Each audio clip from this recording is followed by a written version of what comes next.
what's up guys? Today we got some Allegiance ammunition. We're going to be doing some testing. I have not seen anything like this ammo before. I know it's been out for quite a while, but when I look at this, it doesn't look like normal ammo. It's got a really hard plastic BB on the front and then compacted metal in the core. So when you hit your target, that hard BB smacks that metal and turns it back into powder, releasing all of its energy on target, which is great for home defense scenarios. Shouldn't go through the target. If you miss the target and you hit a wall, it's supposed to break on impact on the wall and not hurt anybody on the other side. As well with the hunting ammunition, hits that target, breaks, creates as many wound channels as possible to get a really efficient harvest. So anyways, we're going to be doing some testing on this ballistic gel block to see if that stuff actually does happen.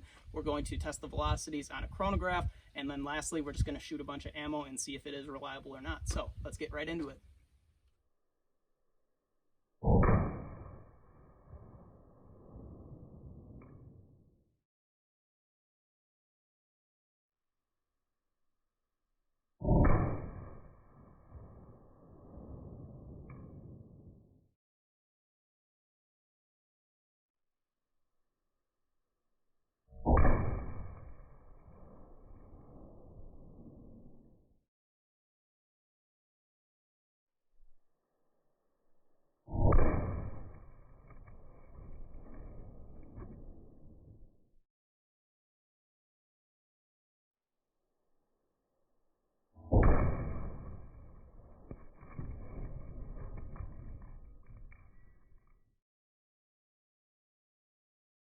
All right guys, that was super cool and super fun. I do got to say I was about 10 feet back shooting the 9mm and about 10 yards back shooting the 223. I would love to step back further, but in my conditions today I can't.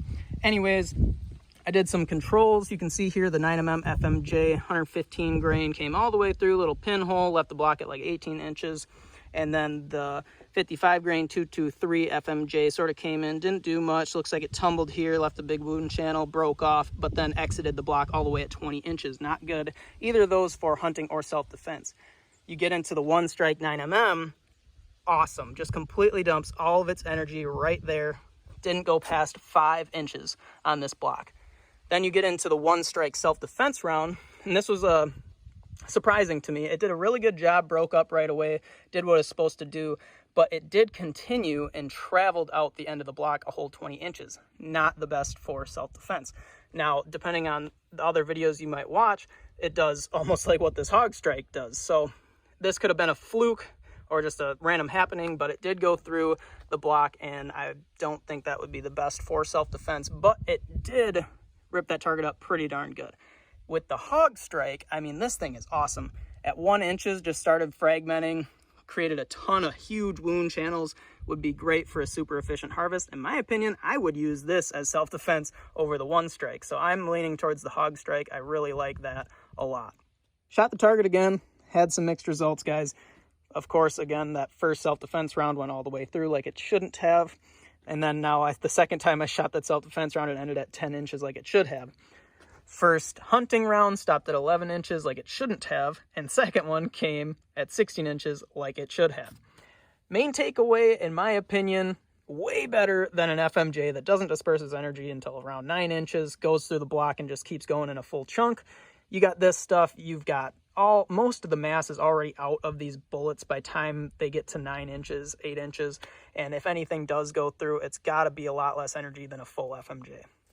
All right, guys, OneStrike 9mm velocity test. Listed velocity on the box is 1320 feet per second. I am shooting out of a 2.5-inch barrel, so it's probably going to be a little bit less. Let's give it a shot.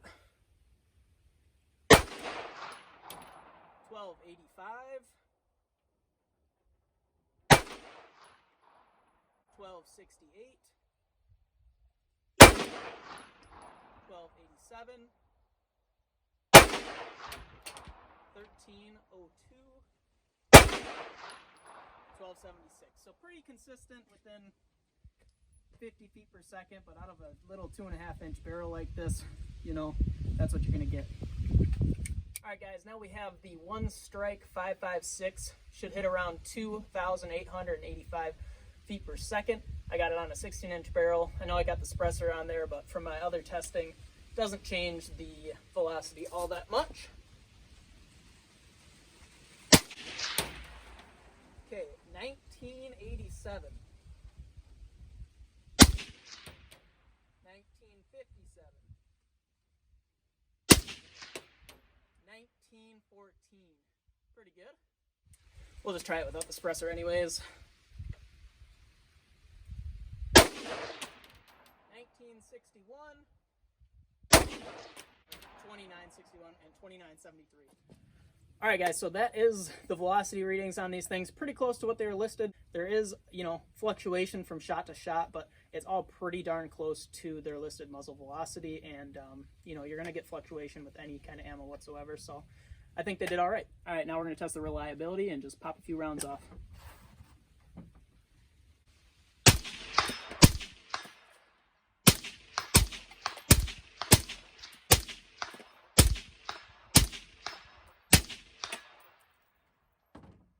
Works just fine.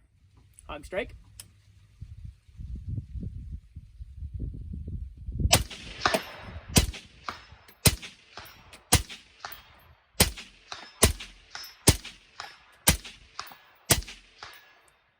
Alright, again, pretty good. Last and definitely not least, the OneStrike 9mm. These were actually really cool. I got 6 rounds. Let's see if we can get them all to go.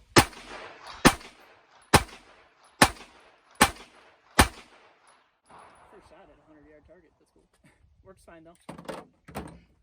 So overall, we did the gel test, velocity test, and reliability test. Gel test, few inconsistencies, but I'll tell you what, I will take that explosive energy and like multiple, wound channels any day over that FMJ. Just not even a comparison, especially with the 9mm. That thing is crazy.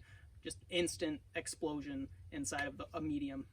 So awesome results in the gel, but the velocity, there are differences from shot to shot, but you got to remember you're going to get that anytime you buy ammo elsewhere, unless you're doing it yourself, grain by grain, making sure your shot's exactly the same every single time. They were close to the box listed velocity, but you got to remember my barrel lengths might be different than what they were shooting them out of. I don't know what they were using for their test. But lastly, reliability, you saw it just eat this ammo right up. So all in all, guys, pretty cool product. Allegiance ammo, I like it. I want to go hunting actually with it. That is just awesome to see those kind of results right there. But overall, if you enjoyed the video, guys, feel free to subscribe. Got any questions, drop them in the comments. And other than that, I'll see you on the next video.